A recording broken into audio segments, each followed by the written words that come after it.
In a quiet little town in Texas where the sun blazed hot during the day and the nights cooled down just enough to feel comfortable, there lived a man named Mark Dawson. Mark was an off-duty police officer, but he wasn't exactly well-liked by everyone. He had a reputation for being loud, rude, and quick to anger. Some people whispered that he treated others differently based on their skin color, though no one dared say it directly to his face. Despite all this, Mark wore his badge with pride, or at least what he thought was pride. One Friday evening, after spending hours drinking beer with his buddies at a local bar, Mark decided to stop at a gas station to grab some snacks before heading home. His head felt heavy from the alcohol and his thoughts were jumbled.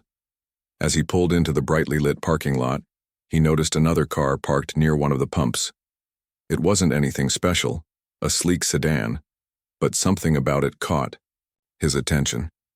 Maybe it was the way the driver moved, or simply the fact that they weren't someone Mark recognized from around town. Out stepped a tall, broad-shouldered man wearing casual clothes, jeans, a plain t-shirt, and sneakers. But hanging loosely around his neck was something unusual, an insignia, a small yet unmistakable symbol of rank. The man refueled his car calmly, seemingly unaware of Mark's presence. This stranger exuded confidence, standing straight like someone used to commanding respect without asking for it. Little did Mark know, this man was none other than Lieutenant General Marcus Williams, a highly decorated officer in the U.S. Army. Marcus had been traveling through Texas while on leave. He'd spent years serving his country, earning medals and honors along the way. Though dressed casually, the insignia around his neck quietly spoke volumes about who he was. To most people, seeing such a distinguished figure would inspire admiration. But not to Mark. Instead, his mind immediately jumped to suspicion and hostility.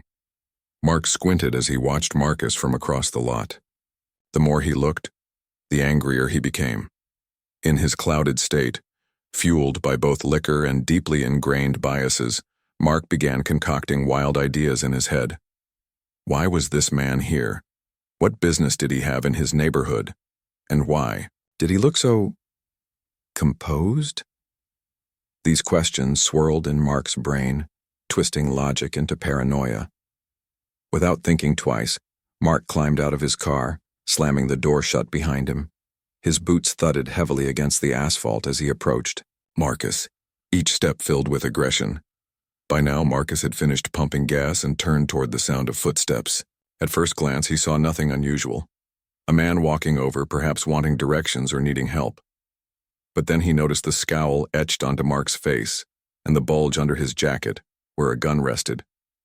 "Hey, you!" Mark shouted, his voice rough and slurred. "What are you doing here? This is a nice place. We don't need troublemakers." Marcus blinked, taken aback by the sudden confrontation. He held up his hands slightly in a gesture of peace, ensuring Mark could see he posed no threat. "I'm just getting gas," Marcus replied, his tone calm and measured. "Is there a problem?" But Mark wasn't listening. His eyes darted to the insignia dangling around Marcus's neck. For a moment, confusion flickered across his features. Was this guy military?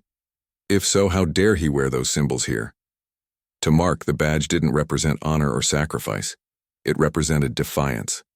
Defiance against what Mark believed was the natural order of things. "You better explain yourself," Mark growled, his hand twitching near the holster strapped to his hip. He took another step closer, closing the distance between them until they were practically face to face. Marcus stood his ground, refusing to back down despite the growing tension. "I already told you, I'm just getting gas," Marcus repeated, keeping his voice steady. "If you're law enforcement, I assume you're here to keep the peace, not start trouble." The words seemed to enrage Mark further. How dare this man speak to him like that? Who did he think he was? Without warning, Mark yanked his gun from its holster and pointed it squarely at Marcus. The cold metal gleamed under the harsh fluorescent lights overhead, casting long shadows across the pavement. Time seemed to freeze. Bystanders nearby froze too, unsure whether to intervene or flee. A few ducked behind their cars, hearts pounding, as they realized the situation was escalating dangerously fast. One woman clutched her phone, dialing 911 with trembling fingers. Another man shouted, "Put the gun down!"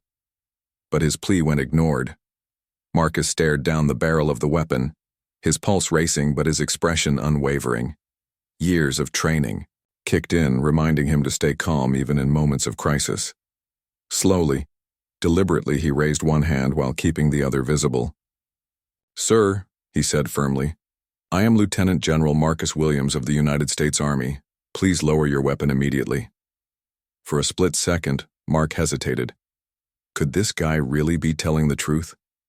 Was he actually a high-ranking officer?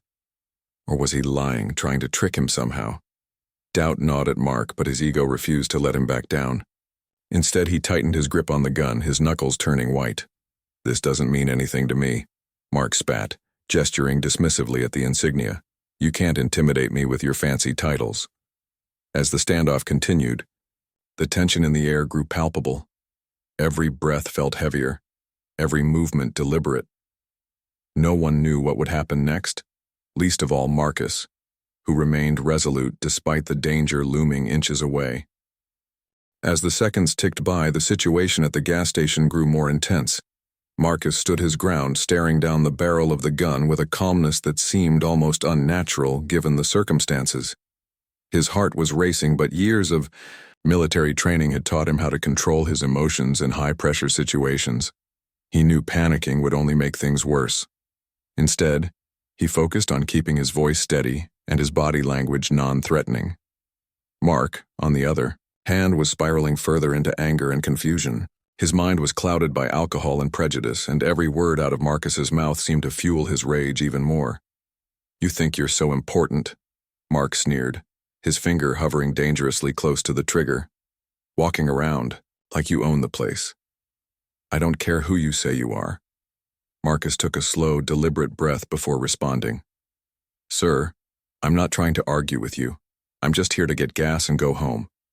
There's no need for this kind of behavior." His tone was firm yet respectful, as if he were addressing a subordinate during a tense mission briefing. But to Mark, it sounded like mockery. "Don't talk to me like that," Mark barked, taking another step closer. The distance between them was now uncomfortably small, and the gun remained pointed directly at Marcus's chest. "I'm the one asking the questions here, not you." By now, the scene had drawn significant attention. A few cars had pulled into the lot, their drivers stopping abruptly when they saw what was happening. Some people stayed inside their vehicles, watching nervously through tinted windows. Others stepped out cautiously, unsure whether to intervene or call for help. Among the growing crowd was a retired Marine colonel named Jack Harris, who happened to be filling up his truck nearby. Jack immediately recognized the insignia hanging around Marcus's neck. As a veteran himself, he understood the weight of such a symbol. It represented decades of service, sacrifice, and leadership. Seeing someone point a gun at a man wearing that badge filled him with both shock and outrage. Without hesitation, Jack approached the scene, his hands raised slightly to show he meant no harm. "What's going on here?" Jack asked, his voice calm but authoritative. He positioned himself a few feet away from Mark, careful not to escalate the situation further. Mark barely glanced at Jack before snapping, "Mind your own business, old man. This doesn't concern you." "It does concern me," Jack replied firmly. "That man is a lieutenant general in the United States Army. You're pointing a weapon at one of our highest-ranking officers. Do you even realize what you're doing?" Mark scoffed, clearly unimpressed. "Oh yeah, and how do I know that's true? Maybe he's lying. Maybe he stole that badge." Jack shook his head in disbelief. "You're really going to stand there and insult someone who has dedicated his life to protecting this country? Someone who probably served while you were still in diapers?" The comment hit a nerve. Mark's face flushed red with embarrassment and fury. "Shut up," he shouted, waving the gun wildly. "I don't have to listen to you or anyone else." At this point, several bystanders began recording the incident on their phones. The bright screens illuminated the dark corners of the parking lot, capturing every detail of the confrontation. Some whispered nervously among themselves, while others called 911, describing the chaos unfolding before their eyes. Gas station employees peered out from behind the counter, too afraid to step outside but unwilling to look away. Despite the mounting tension, Marcus refused to let fear take over. He locked eyes with Mark, his expression unwavering. "Officer," he said evenly, "if you're truly law enforcement, then act like it. There's no reason for this escalation. Put the gun down and we can resolve this peacefully." But Mark wasn't listening anymore. His grip on the weapon tightened and his breathing became shallow and erratic. For a brief moment, it seemed like he might actually pull the trigger. The thought sent a chill through everyone watching, including Jack, who instinctively moved closer to shield Marcus if necessary. "Listen to him," Jack urged, his voice rising with urgency. "This isn't worth ruining your career or your life over. Stand down before it's too late." For a split second, doubt flickered across Mark's face. Perhaps deep down, he realized the gravity of his actions. But pride and arrogance quickly drowned out any sense of reason. Instead of lowering the gun, he spat, "I'll do whatever I want. No one tells me what to do." Just then, the distant wail of sirens pierced the night air. Backup had finally arrived. Multiple police cars screeched into the parking lot, their flashing lights casting eerie shadows across the pavement. Officers poured out of the vehicles, guns drawn, shouting commands to secure the area. One of them immediately spotted Mark holding the weapon and barked, "Drop the gun, now!" Mark hesitated, his confidence wavering under the weight of multiple firearms trained on him. Reluctantly, he lowered the gun and placed it on the ground, raising his hands above his head. Two officers rushed forward to cuff him, while others surrounded Marcus to ensure his safety. As the dust began to settle, the reality of the situation sank in. Bystanders exchanged shocked glances, many struggling to process what they had just witnessed. How could something like this happen in broad daylight, or rather, under the glaring lights of a gas station canopy? It felt surreal, like a scene, ripped straight out of a movie. Meanwhile, Marcus exhaled deeply, finally allowing himself to relax. Though outwardly composed, he couldn't deny the adrenaline coursing through his veins. He thanked Jack quietly for stepping in, acknowledging the role the retired colonel had played in diffusing the situation. Jack simply nodded, his expression a mix of relief and lingering frustration. The officers escorted Mark to a patrol car where he sat slumped in the back seat, his face buried in his hands. Even in his drunken state, he seemed to grasp the enormity of his mistake. Whispers spread among the responders as they pieced together the details of the incident. News traveled fast, eventually reaching the police chief, who was visiting a nearby precinct at the time.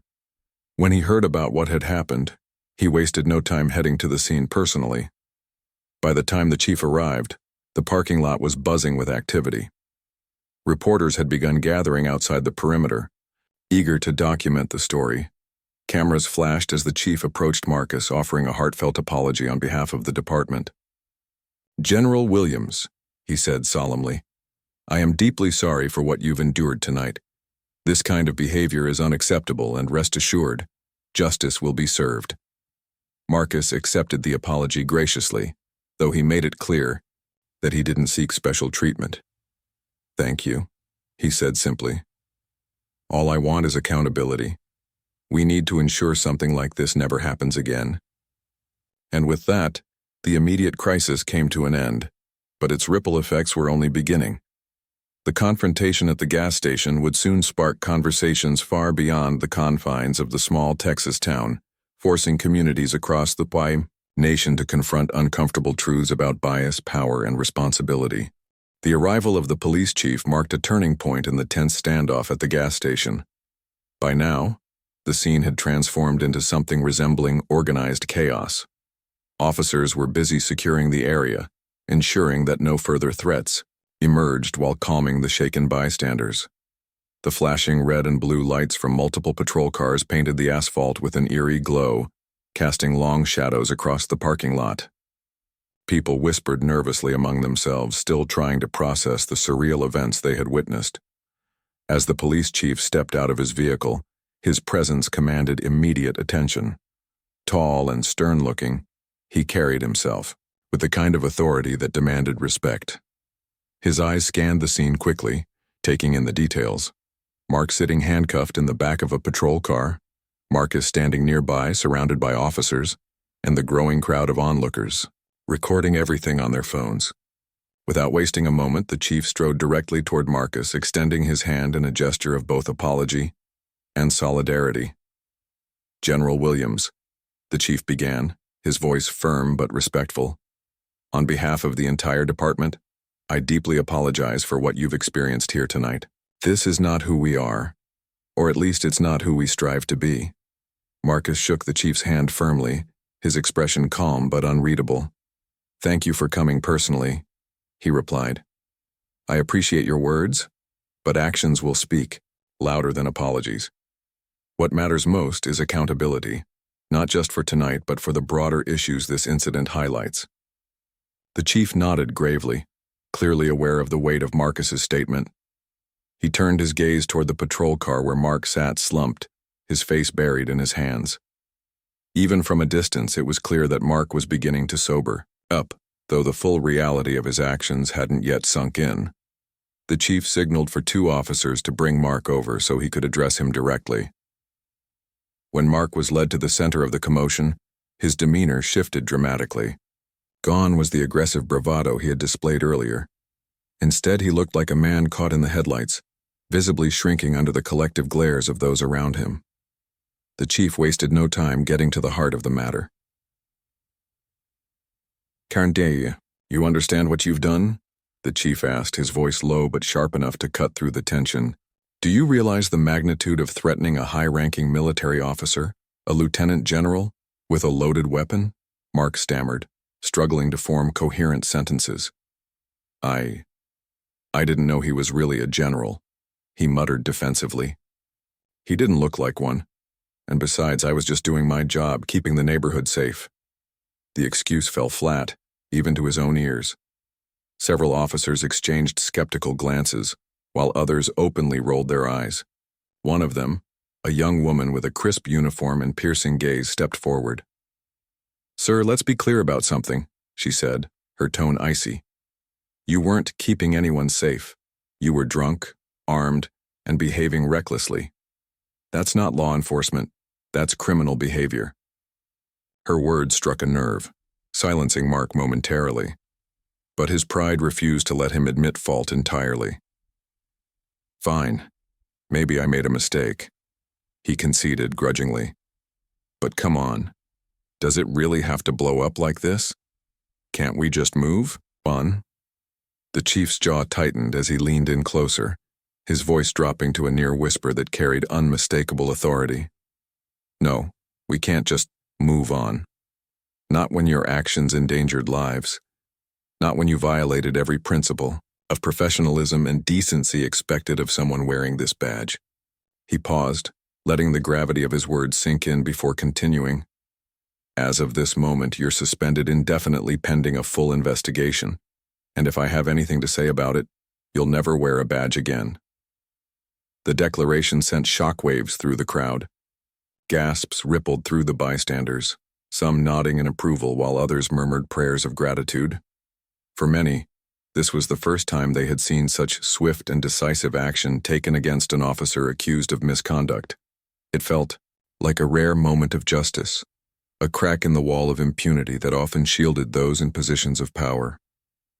Meanwhile, Marcus remained composed throughout the exchange, though the toll of the evening was evident in the slight slump of his shoulders. He had endured far worse challenges during his military career, but there was something uniquely draining about facing hostility from someone who should have been protecting him. Still, he chose to stay focused on the bigger picture, knowing that his response to the situation would set an example for others. After addressing Mark, the chief turned back to Marcus, his expression softening slightly. "General, I understand you may not want to press charges, but I strongly urge you to consider it. Holding individuals accountable isn't just about punishing wrongdoing. It's about sending a message that this kind of behavior won't be tolerated." Marcus thought for a moment before responding. "Chief, I don't seek revenge or retribution. My goal has always been to serve and protect, whether in uniform or out of it. But yes, I agree that accountability is essential. If pressing charges helps prevent similar incidents in the future, then I'll cooperate fully." His decision earned nods of approval from the officers present, many of whom seemed genuinely moved by his grace under pressure. It was a stark contrast to Mark's belligerence, underscoring the vast difference between leadership rooted in integrity and authority wielded through fear. As the formalities wrapped up, the media frenzy outside the gas station intensified. Reporters shouted questions from behind barricades, their cameras trained on anyone willing to speak. Some bystanders recounted the events in vivid detail, describing how Marcus had remained calm despite being threatened with a gun. Others praised Jack, the retired Marine colonel, for stepping in when it mattered most. Social media platforms buzzed with reactions as videos of the confrontation spread like wildfire. Back at the precinct, Mark faced further scrutiny. His colleagues avoided eye contact as he was escorted inside, their discomfort palpable. Word had already circulated about the incident, leaving many grappling with conflicting emotions. Some felt embarrassed by the negative attention brought upon the department, while others privately admitted relief that Mark's reckless tendencies had finally been exposed. For Marcus, the night ended quietly. After giving his statement to investigators, he declined offers for an escort home, preferring to drive himself. As he slid behind the wheel of his sedan, he allowed himself a brief moment of reflection. Despite the harrowing ordeal, he couldn't help but feel a flicker of hope. The swift response from law enforcement, coupled with the public outcry, suggested that change might be possible, even in places resistant to it. As he drove away from the gas station, the flashing lights faded in his rearview mirror. The road ahead stretched long and dark, but Marcus knew he had played a role in shining a light on a problem that needed fixing. Little did he realize, however, that this was only the beginning of a much larger journey, one that would challenge not only his resilience but also the systems designed to uphold justice. The days following the incident at the gas station felt like a whirlwind for everyone involved. News outlets couldn't get enough of the story, and it quickly became national headlines. The image of Lieutenant General Marcus Williams, standing, tall and composed while being threatened by an off-duty officer, was plastered across newspapers, websites, and television screens. Social media erupted with hashtags like Justice for Marcus and Tawang Accountability Matters, as people from all walks of life weighed in on the confrontation. For many, it wasn't just about one man's bravery. It was about exposing deep-rooted issues within law enforcement and society itself. Mark Dawson's name, face, and actions were dragged into the spotlight, leaving little room for him to hide. His mugshot appeared everywhere, on news broadcasts, online forums, and even memes mocking his behavior. Friends and acquaintances who had once defended him or brushed off his prejudiced remarks now distanced themselves publicly. Some former colleagues admitted they had long suspected Mark harbored racist tendencies but had never spoken up, fearing retaliation or simply dismissing it as harmless grumbling. Now those same voices expressed regret for staying silent. Meanwhile, the police department faced intense scrutiny. Calls for reform poured in from activists, community leaders, and ordinary citizens alike. Town hall meetings were hastily organized, drawing large crowds eager to voice their concerns. At one such gathering, a young woman stood up, her voice trembling with emotion. "We've been told time and again that things are getting better," she said, addressing the panel of officials seated before her. "But how can we believe that when something like this happens? How many more incidents have gone unreported because victims didn't feel safe coming forward?" Her words resonated deeply with the audience, prompting applause and murmurs of agreement. Another speaker, an elderly black veteran, shared his own experiences of discrimination during his decades of service. "I served my country faithfully," he declared, his voice steady despite the weight of his memories. "And yet I've faced disrespect, not just from strangers, but sometimes from those sworn to protect us. What happened to General Williams isn't new. It's part of a pattern. But maybe, just maybe, this time will be different."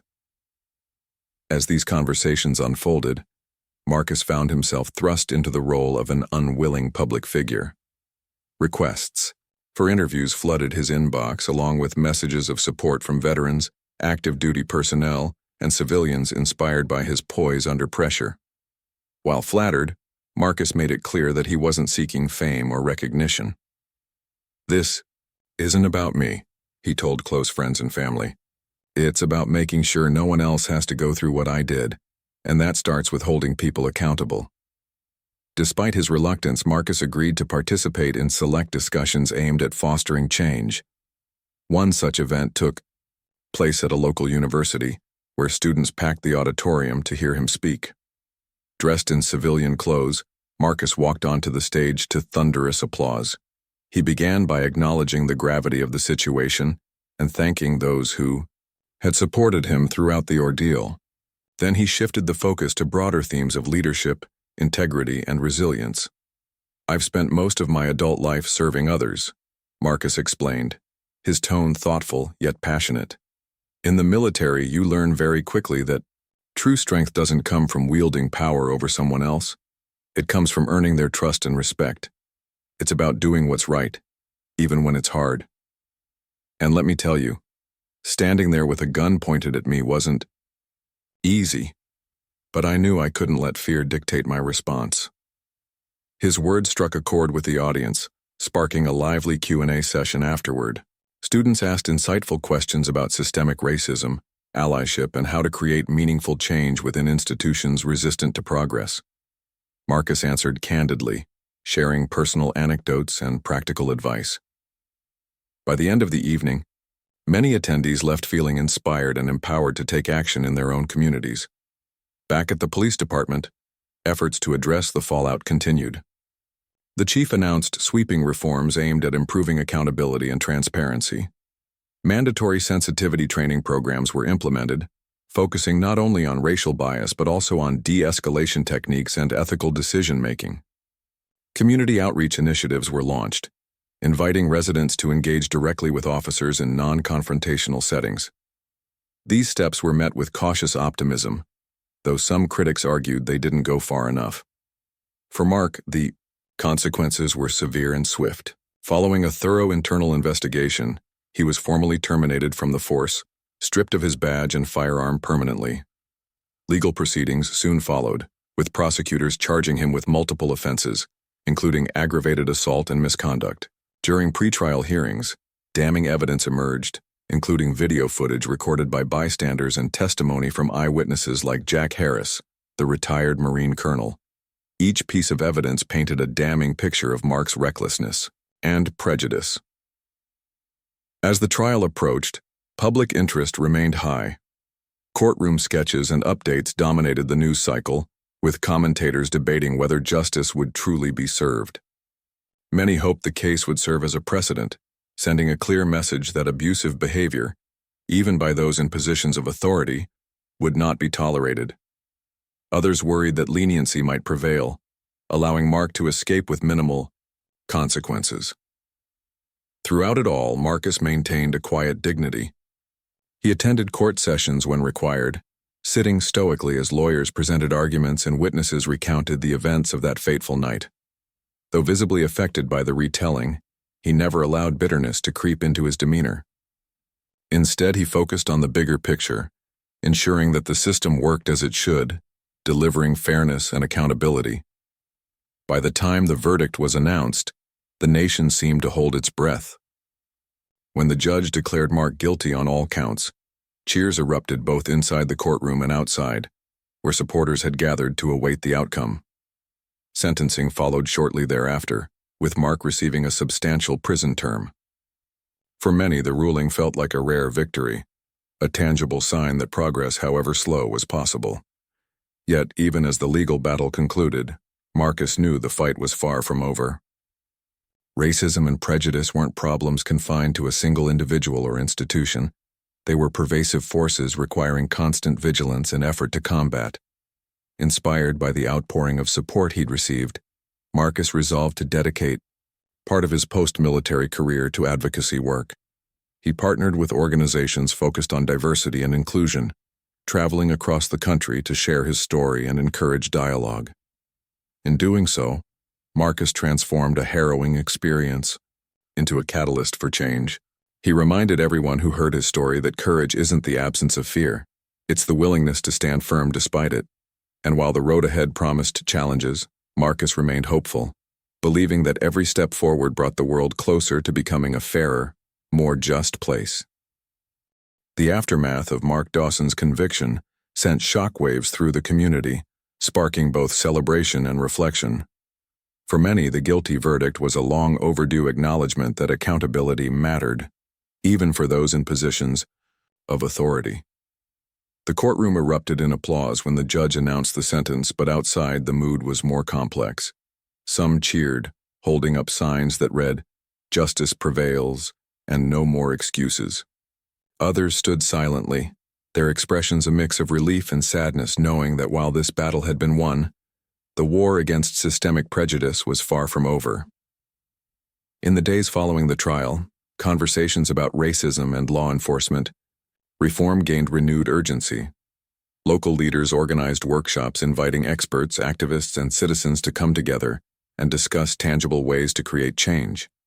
Schools incorporated lessons about bias and empathy into their curriculums, using Marcus Williams' story as a powerful example of resilience and grace under pressure. Even businesses joined the effort, hosting diversity training sessions and pledging support for marginalized communities. For Marcus himself, life began to settle back into a semblance of normalcy, but nothing would ever be quite the same. Though he had never sought the spotlight, his name had become synonymous with courage and dignity. Strangers approached him in grocery stores or at gas stations, thanking him for standing up not just for himself, but for everyone who felt unseen or unheard. Children wrote letters to him, asking how they could make a difference in their own lives. Each interaction reminded Marcus of the profound impact one moment of bravery could have on countless others. Despite the praise, Marcus remained grounded, refusing to let the attention overshadow his original purpose: service. He continued working with advocacy groups, traveling to cities across the country to share his experiences and insights. His talks weren't just about what happened that night at the gas station. They were about leadership, integrity, and the importance of treating every person with respect. "We all have biases," he often said during these speeches. "The key is recognizing them, and then doing the hard work to overcome them." One of Marcus's most memorable appearances took place at a national conference on policing reform. Standing before an audience of law enforcement officials, policymakers, and activists, he delivered a speech that left many in tears. He spoke candidly about the fear he had felt when Mark pointed a gun at him, but also about the hope he held for a better future. "That night wasn't about me versus him," Marcus explained. "It was about us, the collective responsibility we all share to build a society where no one feels threatened because of the color of their skin, their uniform, or their title." His words resonated deeply, earning a standing ovation that lasted several minutes. Afterward, dozens of officers approached him to shake his hand or share their own struggles with bias within the system. One young policewoman, visibly emotional, told Marcus she had joined the force to help people, but often felt trapped by outdated practices and toxic attitudes. "Your story gives me hope," she said softly. "Hope that we can do better, for ourselves, and for the communities we serve." While Marcus focused on inspiring change, Mark Dawson's life spiraled further downward. Behind bars, he became a pariah among inmates, mocked for targeting a decorated military officer. Letters from former friends stopped arriving, and visits from family grew scarce.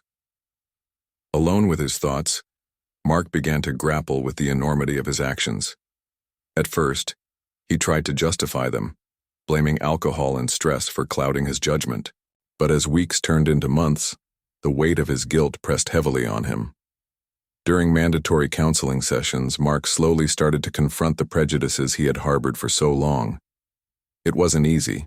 Admitting fault meant dismantling years of ingrained beliefs, but he realized it was the only way to begin making amends. In one particularly raw session, he admitted to his counselor, "I thought I was protecting my community, but really, I was just hurting it. And now I've lost everything because of my ignorance." Though some dismissed Mark's attempts at self-reflection as too little, too late, others saw it as a glimmer of possibility. If someone like Mark, A man whose actions had caused so much harm could start to change. Perhaps there was hope for others stuck in similar cycles of bias and hatred. His story became a case study in rehabilitation programs used to illustrate the importance of accountability paired with education and introspection. Back in the small Texas town where it all began, the gas station took on new significance. What had once been an ordinary pit stop along a busy highway transformed into a symbol of resilience and justice. Customers started leaving notes of gratitude taped to the windows, thanking Marcus for his bravery and expressing solidarity with the fight against racism. The owner of the station, moved by the outpouring of support, decided to commission a plaque commemorating the incident. Installed near the pumps where the confrontation had occurred, the plaque read, "On this spot, Lieutenant General Marcus Williams demonstrated extraordinary courage in the face of prejudice. Let his example remind us all to stand against injustice and strive for a world rooted in equality and respect." Visitors began stopping by specifically to see the plaque, taking photos and reflecting on its message. Teachers brought students on field trips, using the site as a real-world lesson in civics and morality. Over time, the gas station became more than just a place to refuel. It became a beacon of hope, proof that even in moments of darkness, light could prevail. As the months passed, Marcus returned to his duties in the Army, finding solace in the familiar rhythms of military life. Yet he carried the lessons of that night with him wherever he went. He mentored younger soldiers, encouraging them to lead with compassion and humility. Off-duty, he stayed active in advocacy efforts, collaborating with organizations dedicated to bridging divides between law enforcement and the communities they served. Though he rarely spoke publicly about Mark Dawson, Marcus acknowledged privately that the man's downfall had taught him something valuable. "Accountability isn't punishment," he once told a close friend. "It's an opportunity to learn, to grow, and to rebuild trust. Without accountability, we can't move forward. But with it, anything is possible." And so, the story of the racist officer fired on the spot continued to unfold, not as a tale of vengeance or retribution, but as a testament to the power of courage, accountability, and collective action. It reminded everyone involved that while progress might be slow and difficult, it was always worth fighting for. Through Marcus's steadfastness, Jack's intervention, and even Mark's eventual reckoning, the incident became a turning point, a catalyst for change that rippled outward, touching lives far beyond the confines of that Texas parking lot.